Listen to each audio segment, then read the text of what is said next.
Morning, everyone. A very warm welcome to NParks' fourth Human-Wildlife Encounters webinar. Once again, thank you for joining us on Zoom and on YouTube Live. We apologize for the technical difficulty and the delay in starting this session. My name is Max, and I'll be your host for this morning.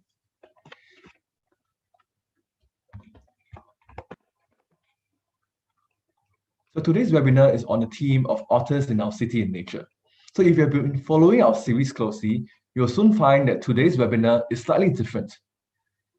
We will be joined by members of the Otter Working Group, and the Otter Working Group consists of institutions, government agencies, NGOs, and members of the otter watching community. And they have a key role in the conservation and management of otters and responding to otter issues in a multidisciplinary approach.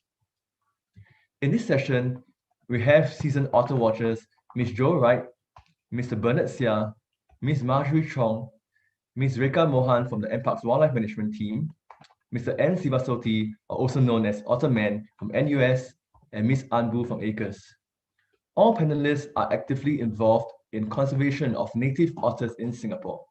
And together, they will share more about otters and what to do when you encounter them in our city and nature. So after the sharing session by the panelists, we will be having a Q&A session. So if you have any questions along the way, do send them to Serena as a private message using the Zoom chat, and we will try to answer as many questions as we can. So this is the first time that we are having such a big panel on our webinar series, and I hope you are as excited as I am to hear from the speakers. Joe, Marjorie, Bernard, Rekha, please. Okay, so thanks, Max. Now, hello, everyone. My name is Jo, and I've been following the otters here in Singapore for the last 4 years or so. Now, many people say that Singapore really is the otter capital of the world.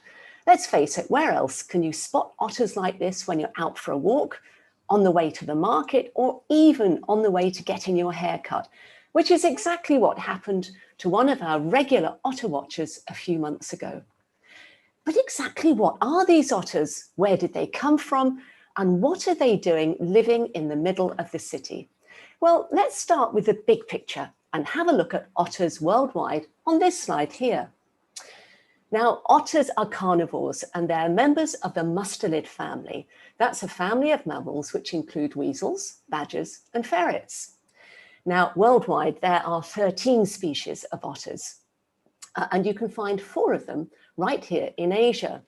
We've got the Eurasian otter, found all the way from Europe, parts of North Africa, and many parts of Asia, the incredibly rare hairy-nosed otter, as well as the more familiar smooth-coated otter and the Asian small-clawed otter. And it's these last 2 species which we can find right here in Singapore. Now, otter numbers around the world are declining at an alarming rate, and in fact, 8 out of these 13 species are reckoned by the experts to be at high risk of extinction, and that includes both species of otters found in Singapore. And really, it's that simple fact which makes the otters we have here so very precious. Now, why are worldwide otter numbers declining? Well, let's have a closer look in our next slide. So threats to otters include habitat loss, environmental pollution, human-wildlife conflicts, and even now people hunting otters for their fur. But perhaps the most significant of all is illegal poaching of wild otters, especially here in Southeast Asia. And this is to satisfy the rising demand for the pet trade, and it's especially affecting the small-clawed otter. But why would otters be so attractive for the pet trade? Well, let's have a look at that. Now, otter pups generally, and the small-clawed otter in particular, are incredibly cute. And it's this cuteness that has led to the trade in otters for pets, and even to put in otter cafes in certain parts of the world, despite having been listed by the IUCN as being threatened with extinction. Now, here in Singapore, otters are legally protected by the Wildlife Act, and internationally, they're protected by those countries who signed up to CITES. That's the Convention on the International Trade in Endangered Species of Fauna and Flora. So that's government level protection for otters. But, you know, people often ask us how personally they can help otters. And one of the easiest ways we can all help is by making wise choices when it comes to social media. Now, how does that work? Well, many of those super cute pet video otters on YouTube and other platforms could very easily be using illegally poached otter pups. So be careful what you click on and don't give them viewership and commercial revenue. And when we can all travel again, please think twice about visiting those otter cafes. Now, these pups in the photo at the bottom were living wild in Singapore and most certainly not in cages. But where did they originally come from? One of the most common questions we get asked when we're out and about is, did they escape from the zoo? Or even, were they released by someone? Now, the answer to both questions is no, but let's have a closer look at this. Well, right up until the 1960s, otters were still very common here in the waterways and along the shores of Singapore. They disappeared in the 70s with all the land reclamation and development that was being carried out here. It's that classic habitat loss and the resulting degradation and pollution of the waterways. But happily, conditions improved in Singapore, and by the early 90s, there were reports of Asian small-clawed otters in Pulau Tekong. And in the 1990s, a pair of smooth-coated otters took up residence in Sungai Buloh Wetlands Reserve. Most likely, they swam back across the straits from JB. And actually, it was in Sungai Buloh around 12 years ago that I saw my very first wild otter. It was actually busy hunting for fish in that little pond next to what is now the old visitor centre. Now, since the late 1990s, the number of smooth-coated otter families have gradually increased and spread out. And today, we have them all around the island of Singapore. Now, a great part of the success of the otters is certainly the improved water quality in our waterways. So how did that happen? Well, let's have a look at the next slide. So back in the 60s and 70s, the Singapore River in particular was in a terrible state. People used to say that you could smell it way before you actually saw it. Now, in the mid-70s, the then Prime Minister, Lee Kuan Yew, launched a huge cleanup of the waterways, which lasted 10 years and cost $300 million. 4,000 squatters on the river were relocated, along with hawkers and vegetable sellers. Factories were shifted and bumboats moved along the coast. In fact, the Prime Minister's vision was to have fishing, or at least plentiful fish, in all the waterways of Singapore, and that's certainly the case today. Now, if we go down to the clean waters of Singapore River today, or in fact anywhere in Marina Bay, you stand a pretty good chance of seeing otters. But where else can we see them? Can we have the next slide, please? Now, this map here shows just some of the places that they've been seen on the mainland. And it's actually based on the last published otter census taken back in 2017, when there were around 80 or so individuals grouped together in over 10 families around the mainland of Singapore. So how do you actually spot otters here? Well, the best thing is to go walking next to one of the rivers, canals or reservoirs, or even the beaches between 7 and 9 in the morning and around 4 to 6 in the evening. And there's always a chance that you'll see them. But remember to use all your senses. You can often hear or even smell them long before you can actually see them. And here's another top tip. The otters living on the coast are quite often much harder to spot than the ones living inland, especially if we're talking the mangroves of Pasir Ris or Sungai Buloh. Okay, so you're out and about, you've spotted some otters, what then? Well, now it's over to Bernard, who will share with us some of the characteristics and behaviors so that we can better understand what we're looking at and watching. Hey, Joe, thank you very much for that. A wonderful start to this. And we'll start off with the introduction of 2 species of otters found in Singapore. Okay, mainland Singapore, when you see an otter, it is almost always a smooth-coated otter. Now, as the name suggests, they have a smooth-looking coat of fur. They are extremely agile and really superb swimmers. Now, they are they were spotted once by a gentleman who was recording this in March this year. And in this video, you can actually hear this gentleman say, wow, they can swim faster than fish. So yes, they are excellent hunters of fish. And in addition to their muscular bodies and wet, dexterous paws and feet, they also have flattened tails that helps them to act like a rudder, to actually move really fast and quickly and turn fast and quickly as well underwater. Now, moving on to our next species that we're going to talk about. This is the Asian small-clawed otter, also known as the Oriental short-clawed otter. Now, this species is documented or has been documented on the islands of Pulau Ubin as well as Pulau Tekong. The smaller and shallower mangrove streams are important for the survival and is their preferred habitat for this species of otter. Now, the Asian small-clawed have nails that resemble ours, especially that of humans who like to chew on their fingernails. So if you have a friend that likes to chew on fingernails, take a look at their fingernails and think of the Asian small-clawed or short-clawed otter. And as Joe said, they are the preferred pet stray otter. All right, moving next, we'll talk about more about the smooth-coated otter.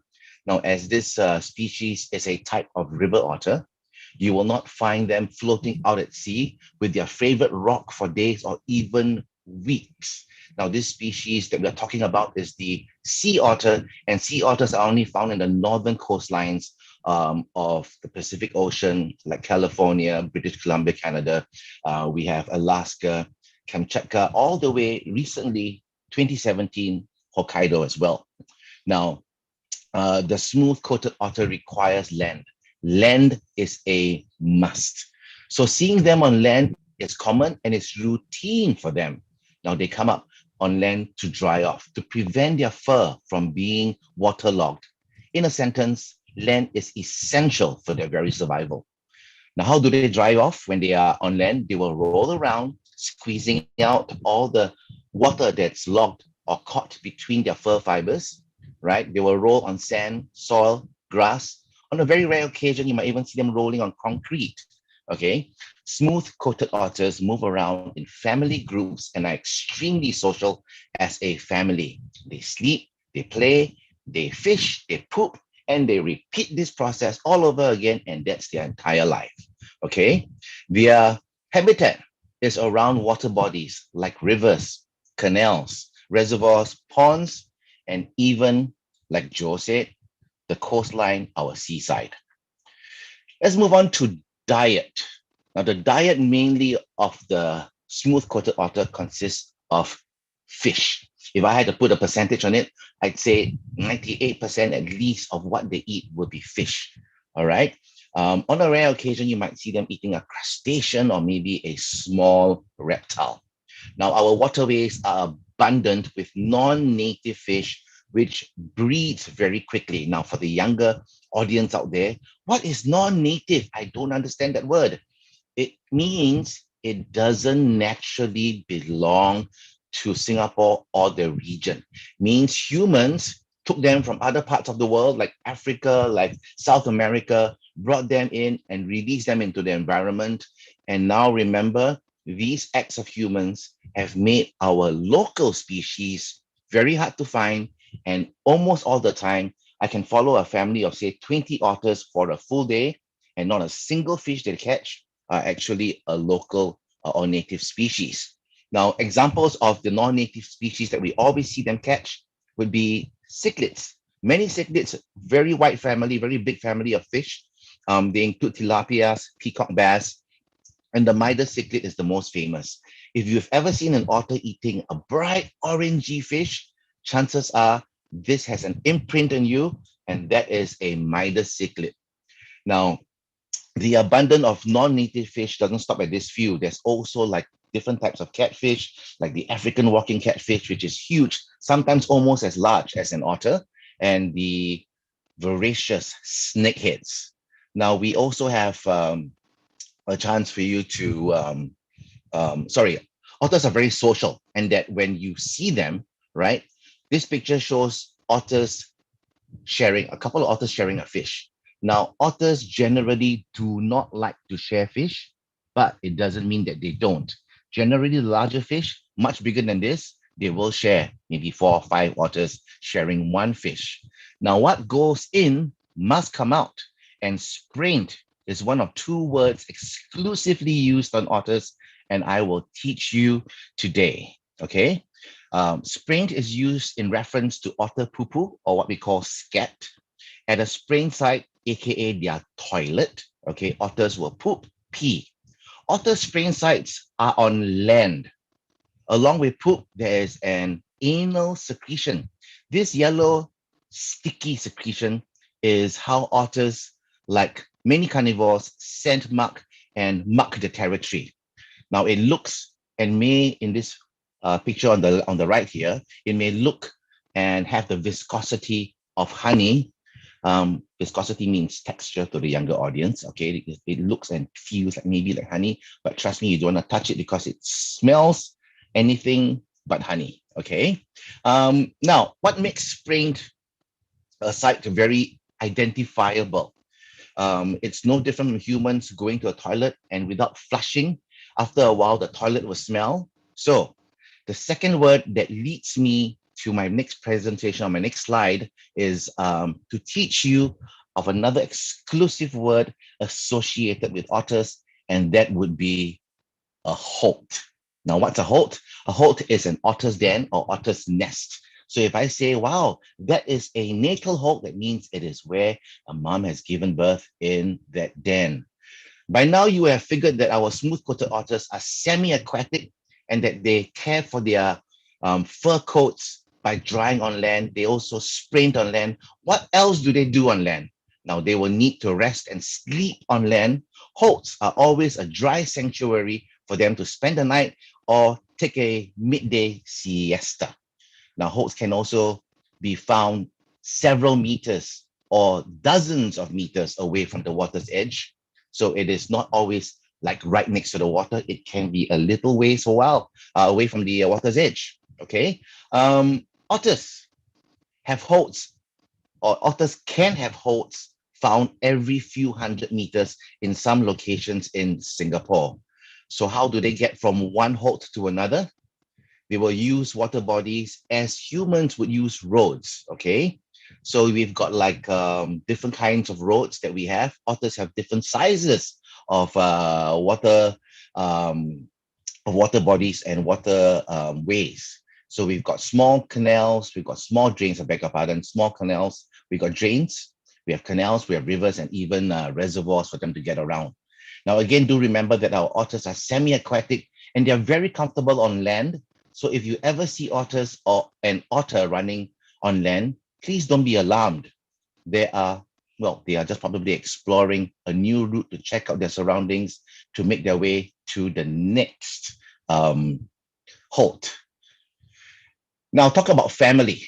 I would like to share about how a tight family works. Now, both species of otters in Singapore practice cooperative breeding. Now, I did say earlier that they are very social animals.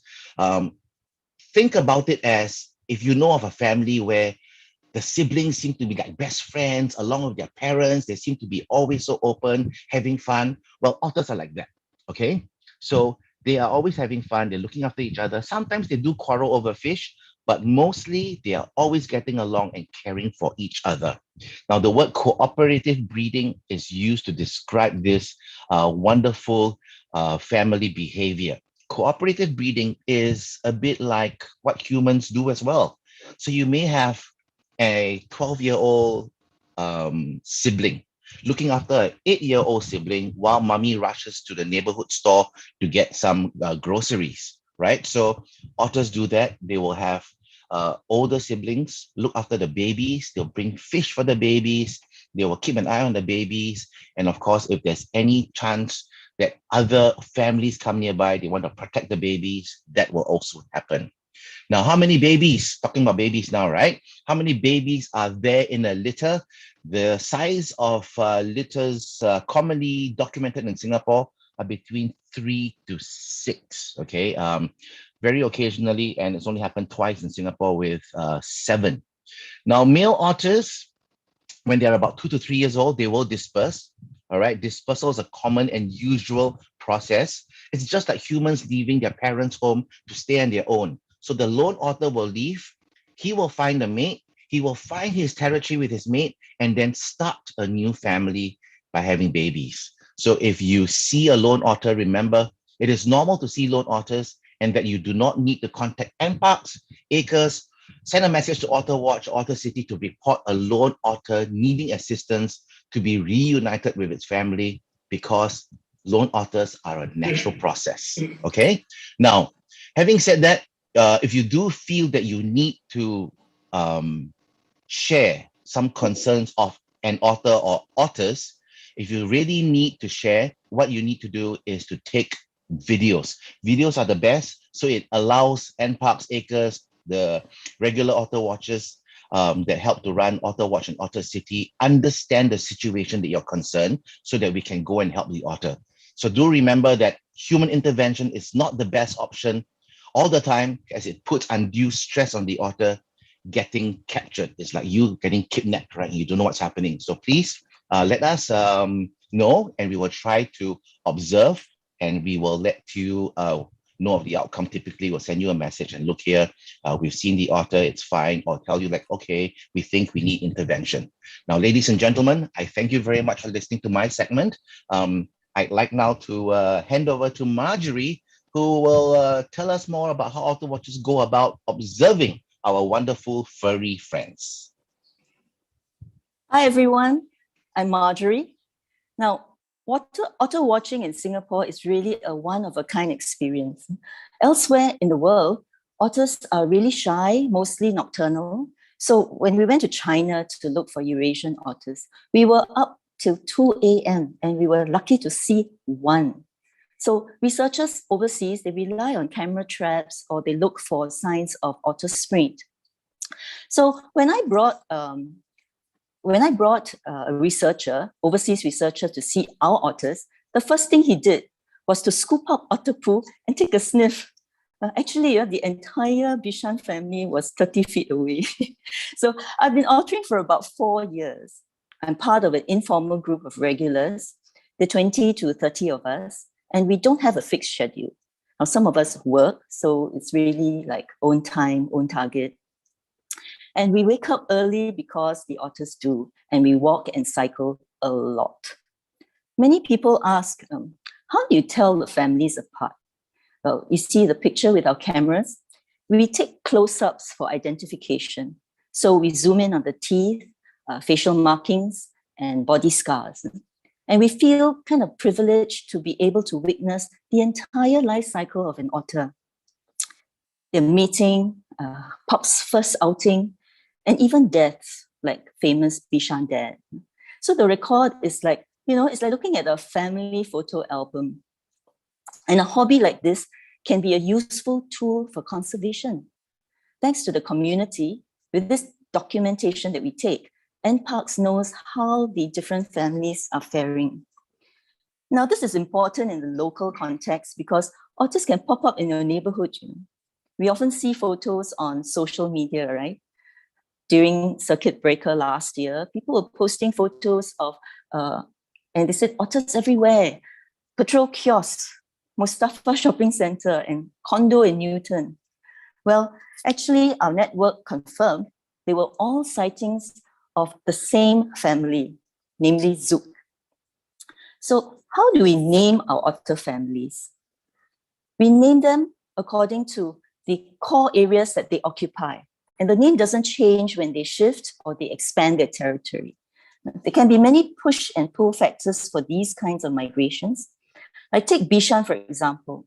When the family started growing, they would go downriver, and eventually they took over Marina Bay in 2016. But we still call them Bishan family. Now, otters are territorial and they will fight. So the loser has to leave the area, or else more members will get injured or get killed. Some of these dramatic clashes between Bishan and Marina were filmed by an otter watcher called Fast Snail. So you can check out his videos on YouTube. Other interesting changes that took place were Zook to Botanic Gardens and Jurong Lake family to Ulu Pandan. Now we know all this information because of tracking done by dedicated community. And their observations are meticulous, I mean, they take notes and they help us understand how otters are adapting to life in the city. Let's look at maybe an urban family like Bishan. Bishan started out as a love story. In 2014, a single otter appeared at Bishan Park. So Bishan Park has a naturalized stream and is surrounded by residential flats. Soon, it was joined by a female, and then 3 cute pups appeared. The main photo is a place we call Otter Bridge. And it's actually taken by Jeff. It's an otterer that we are all so jealous of because we say his home has $1 million view. I mean, to see otters, all he has to do is stand at his window. Now, the Bishans allowed the man in the street a very rare chance to observe the wild otter family up close. I mean, they saw them teaching the pups how to swim, how to fight. And they were the ones that sparked Singapore's fascination with otters. In fact, they were picked as SG50 mascots in a public vote.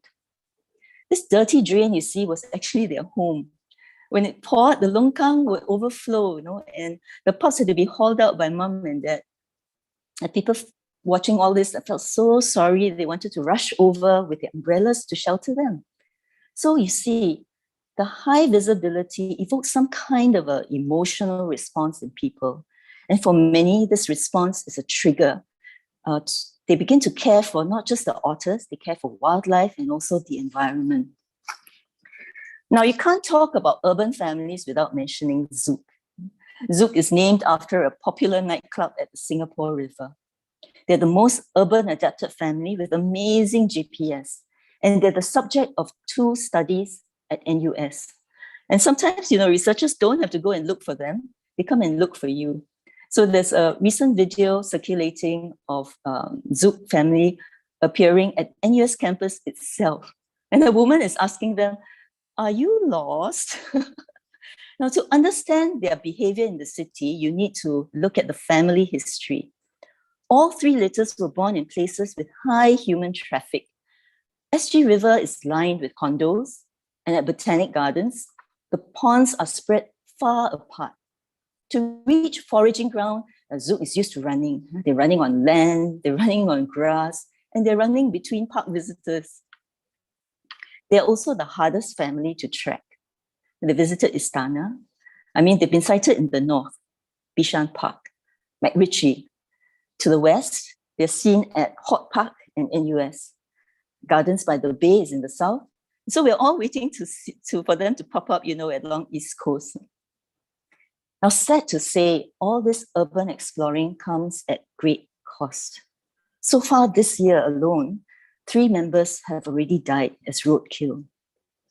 Next, Rekha from NParks will tell you more about some close encounters they have in the city. Rekha? Thank you, Marge. So I thought I'd share a bit about some examples of close encounters we've had with otters. So the first case is about the Marina family that raised their pups along the river, right next to a condominium. So as Bernard mentioned, otters inhabit our waterways and rivers. Now our riverside is lined with condos, and these are perfect for otters because they do need dry land for their holds. So the presence of these Marina family otters bothered some people. Their sprains left behind was strong smelling, and the otters would lie and roll around in the path, sometimes blocking cyclists. So ultimately, this led to someone physically blocking the hold. And this was terrible because the pups left behind would be unable to get out. And we only found out about this because of the resident Otter Watchers in the area. So thankfully, because of that, we managed to remove the obstacle. So the second case is about the famous Zouk otters. So they made Alexandra Canal their home, and this area is heavily used by people for recreational purposes. So you can see in the picture there just how close in proximity the people and the otters are. So normally the Zouk otters, they're quite chill, but when otters have pups, there's a tendency for them to be a bit more protective. So it's necessary to observe from a safe distance. The problem is though, pups are so cute and they tend to attract a lot of people. So sometimes people forget and they come a bit too close. So here at the picture on the right, we set up a temporary cordon to remind people to keep a safe distance. Now, it's quite funny because I overheard some people saying that the cordon won't work because the otters can just go under them. Just to be clear, the cordon is to keep people away from the otters and not to trap the otters there. So in the next slide, so we've had quite a lot of feedback about the worry that an otter might bite someone. The truth is, an otter will only nip someone if it feels threatened or cornered. And this is more likely if the otters have young pups, because as I mentioned previously, they do get a bit more protective. So we had this one case in 2017 in Gardens by the Bay. The Bishan family at that time, they had young pups, and there were loads of tourists around. And because it was quite a rare sight, people crowded around the otters, and the otters felt cornered. We had otter watchers on the ground telling people to keep clear, but their warnings were ignored. One girl got a bit too close, and the otter nipped her. So yes, it's very important that if you see otters with young pups, to keep a distance. But how can you tell if you're a bit too close? Well, usually there are a few warning signs. For example, if an otter looks and eyeballs you, you're too close. If it stands up looking at you, you're definitely too close. Another issue, and this is quite a modern problem, is using mobile phones. So usually to take pictures of otters, that's fine. But sometimes when you're posing for selfies with the otters, you might accidentally get too close. So it's good to be aware when you're doing so. So another type of case we have is of otters foraging on fish in private ponds. Now, fish in private ponds are terribly easy prey for otters compared to fish in rivers because they've got nowhere to swim or hide. And it's important to remember that otters are unable to differentiate between wild fish and pet fish. So they're not eating your pet fish on purpose. It's all just food to them. So here at the OWG, we try to either preempt residents on the possibility of otters entering the premises or advise residents who have had otters entering the premises on exclusion measures they can implement. So this includes things like meshing up gaps in the gates of fence, which may be possible entry points for the otters. And typically with mesh, you want to make sure it's at least 1.3 meters high, because surprisingly, otters are able to jump slightly, as you can see in that picture there. So we've mentioned OWG quite a bit in the talk. So you might be wondering, what is OWG?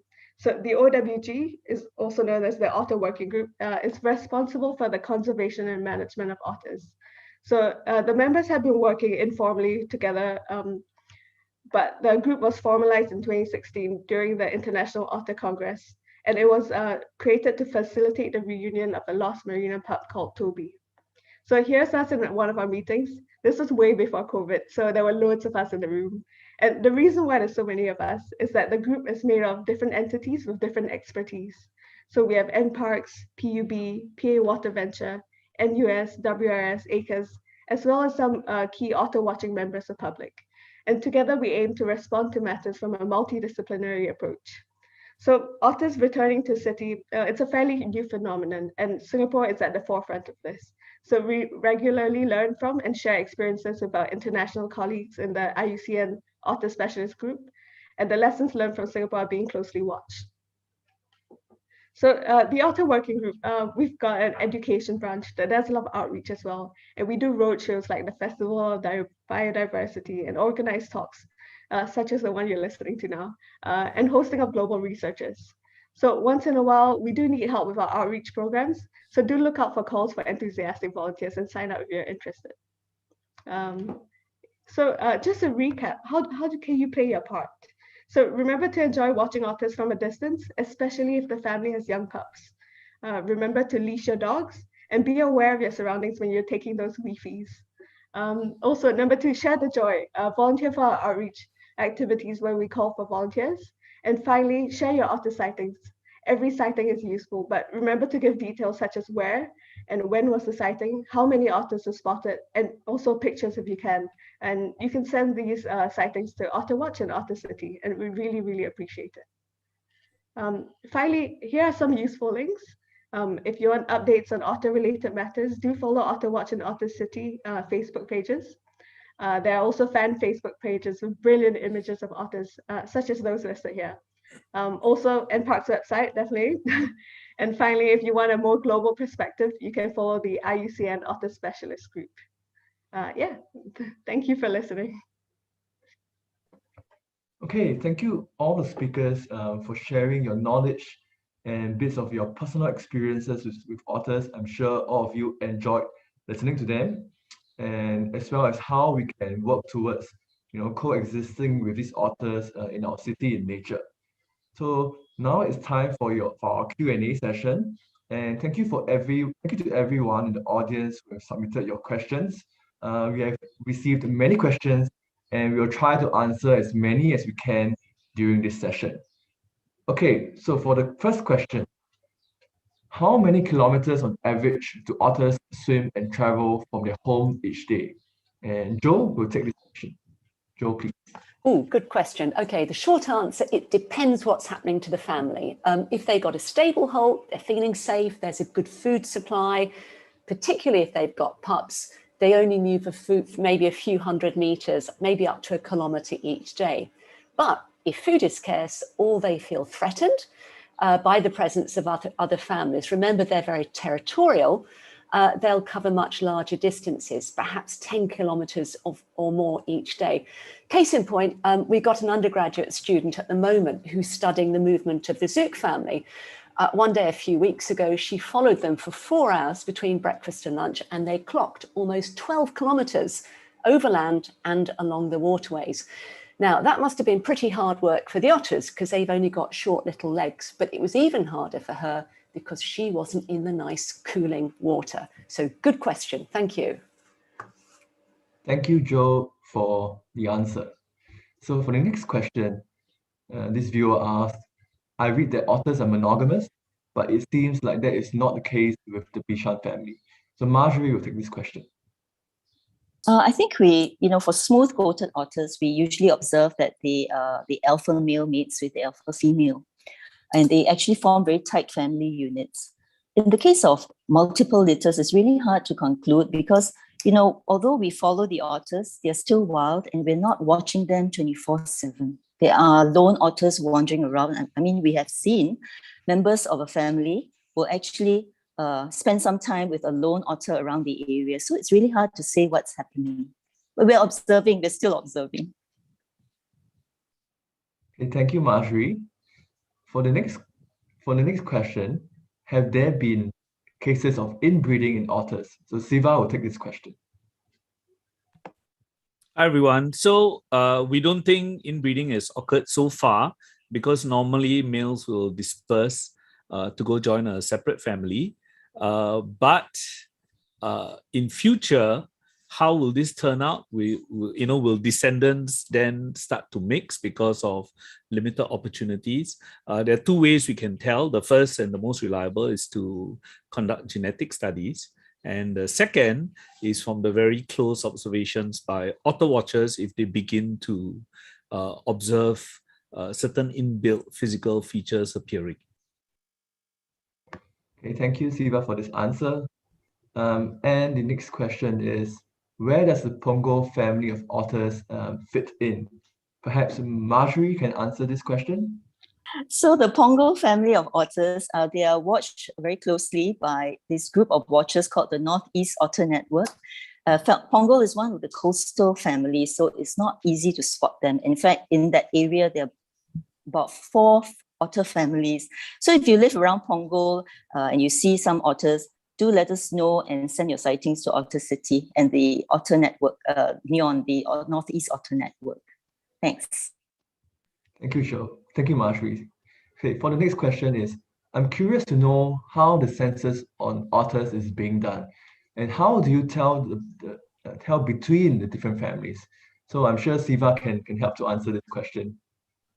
Well, the first time we did the survey is actually Max here, who's your host, who was a student who did it. And Max, being Max, wanted to visibly see the otters for himself. The difficult thing is ensuring you're not double counting. So when 2 proximal families, 2 families that are located close to each other, are seen at the same time, then you know for sure they are separate individuals. The otter population has grown since, and so we reconducted a census as we told you. And this time, the student, there are too many otters to visually count, so she got the cooperation of Otter Watchers. There are about 12 of them who were able to triangulate. So they had multiple accounts of same families with video and photographic evidence. So look forward to a webinar that we'll have in future to report the results. Thank you, Siva. Yeah. Okay, so for the next question, I'm sure many of you have seen otters around on social media, personally yourself. So I'm sure this question is on your mind. So this viewer asks, what is being done about the increasing otter population and human-otter conflict? They have been roaming around housing estates too. So what can we do about this, and would this pose a danger to our children? So Ambu, I will answer this question. Thank you, Max. It's the Otter Working Group that was shared earlier. It's fantastic in terms of the diversity from government agencies to members of public and trained skilled volunteers from the Otter Watch, and also rescue and rehab organizations like ourselves and the WRS as well. So these families are being followed. There's a lot of documentation done on tracking and monitoring how they are doing. But in addition to that, the social media platforms also educate on the sightings and what to do, what not to do when you come across wild animals. And Singapore being a city in nature, we are going to have wild animal encounters in different places as we green the city more. So I think it also places a huge responsibility on all of us to be empowered with wildlife etiquette. Etiquette meaning what do we do, what not to do when you come across wild animals, including otters. Like what Rekha mentioned, they have no reason to approach and nip a human being, whether it's a child or an adult, unless they feel really threatened. So it is in our hands to ensure that we practice wildlife etiquette to prevent and minimize conflicts. And if you happen to have fish or stay in an estate that the otters actually pass by more often, you can also implement some of the measures that was shared earlier. We call them exclusion methods, which is to minimize or prevent entry by wild animals, so such as fences or measures that are of appropriate height and sizing to keep the otters from entering the pond and preying on your fish as well. Okay, thank you, Ambu, for the great advice. I'm sure all of us can do our part in coexisting with these otters in our urban environments. So for the next question, I had contacted NParks about reducing the number of fishes in the Singapore Botanic Garden due to otters. How do we ensure a sustainable environment with increasing population of otters? So Rekha from NParks will take this question. Right, thank you, Max. So NParks is aware of the otter sightings within the gardens, and we do have staff closely monitoring their movements. So otters, they have large ranges and often visit multiple foraging sites. And this ensures that the fish in one area is not completely depleted. So yes, while we do observe otters feeding on fish in the gardens, they do visit other feeding grounds, and this allows the population to grow again. Yeah. Okay, thank you, Rekha. So for the next question, this viewer is interested in knowing how does Singapore protect our otters? So Joe will take this question. Yeah, I think we kind of touched on that already. So otters, like all the other wildlife here, are legally protected by the Wildlife Act. Now, in addition to this, we've also got several working groups for our wildlife, like the wild boar and macaques, for instance, as well, of course, as the otters. And with all these working groups, the various stakeholders work together and they look after the conservation and management of these wildlife species. Okay, I think that answers the question. Max, back to you. Thank you, Joe. Okay, for the next question, the viewer has asked, as much as some of us welcome the city in nature vision and love the wildlife among us, there are people who are for culling. How do we approach the issue, and what is NParks' view on culling? So Rekha will take this question. Right, thanks, Max. So NParks works very closely with our stakeholders, such as the OWG, to monitor wildlife and actively preempt or mitigate conflict when possible. So rest assured, NParks adopts a science-based approach to the management of human-wildlife interactions. So instead of single remarks on social media affecting our decisions, instead we conduct a study on population ecology and management to inform our management decisions. Okay, thank you, Rekha. So for the next question, there are people who have been requesting for the control of the otter population by means such as culling. And despite the numerous outreach efforts, they refuse to back down from the call to cull the otters. So how would you further work with them? Okay, so maybe Siva will take this question. Well, keyboard warriors on social media sometimes are reactive, and if they have familiarity with the idea, then it becomes the first thing that pops out of their mind.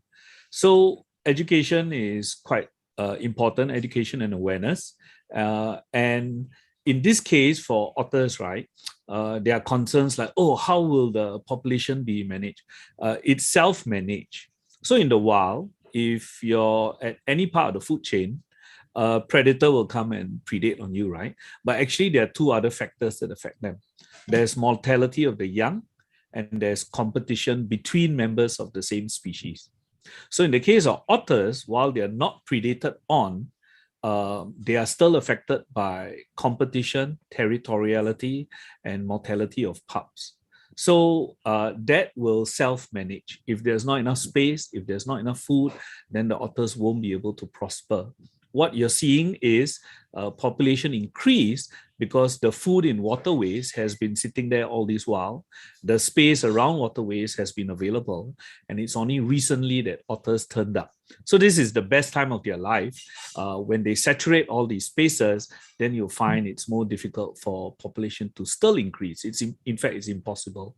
So sharing these ideas, educating everyone is going to be quite important as we continue in our vision of a city in nature.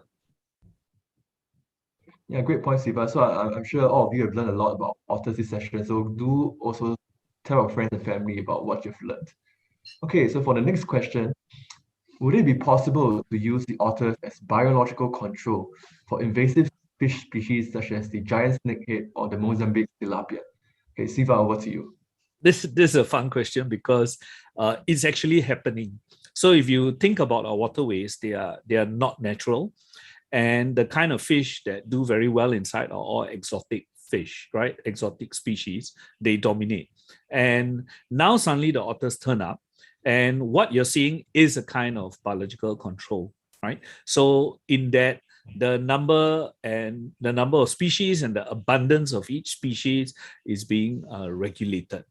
In fact, instead of running out of fish, is more that otters keep other otters out of the area. So Marina Bay is like, is the hallowed ground, and Bishan is very tough. So Zouk unfortunately wants to come in, but they cannot. In fact, they didn't even reach the bay. They got chased out of Singapore River, chased out of Bishan River, and then now they are like a legendary.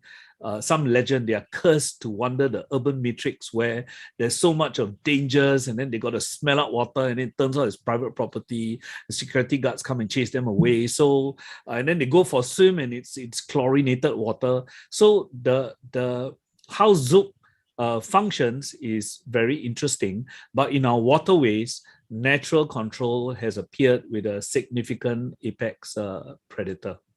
I don't think we'll artificially try to engage in biological control because that is fraught with a lot of danger. So yeah, but nice question to ask. Thank you, Siva. So for the next question, the viewer asks is, will Singapore consider setting up an otter or marine wildlife rehabilitation center in the future to rescue injured otters or otter pups? So Rekha will take this question. All right. So we've greatly increased our capacity to help wildlife by partnering with organizations like WRS and ACRES. So we've had instances of otters or lost pups being brought into care, and we've managed to successfully release them back into the wild. So cases are assessed on a case-by-case basis, and we'll discuss as a group the different factors involved and decide from there if there's a need for intervention, and also whether we are able to provide the necessary care for the otter. Okay, thank you, Rekha. So for the next question, I'm sure many of you have seen videos on social media about these otters swimming in these nice swimming pools over the last year. So this viewer has asked, what should we do if we see otters in our swimming pool? So Marjorie will help to answer this question.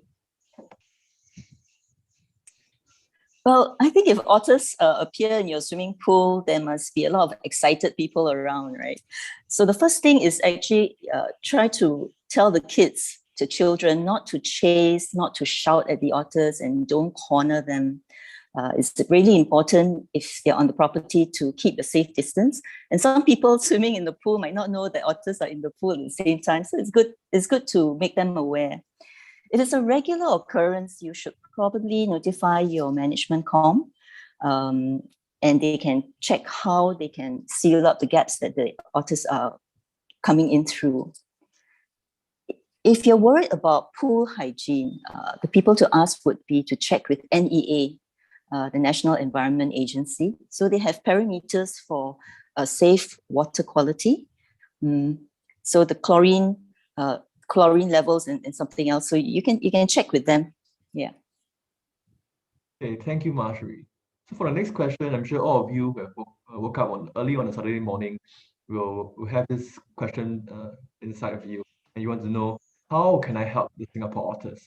So Bernard will help to answer this question. Thanks, Max. Yes, I think one word should sum it up, but I'll expand on it. It's outreach. Okay, so when you see otters, observe from a safe distance. Now, if you have handphone with you, you don't have a proper camera with a good zoom. Now, remember not to go too close to them. All right, do not feed them. Okay, as well. There have been people who have been wanting, oh, so poor thing, I want to feed them. People want to do selfies, we feed with them. Now, all these things, no, no, no. Okay.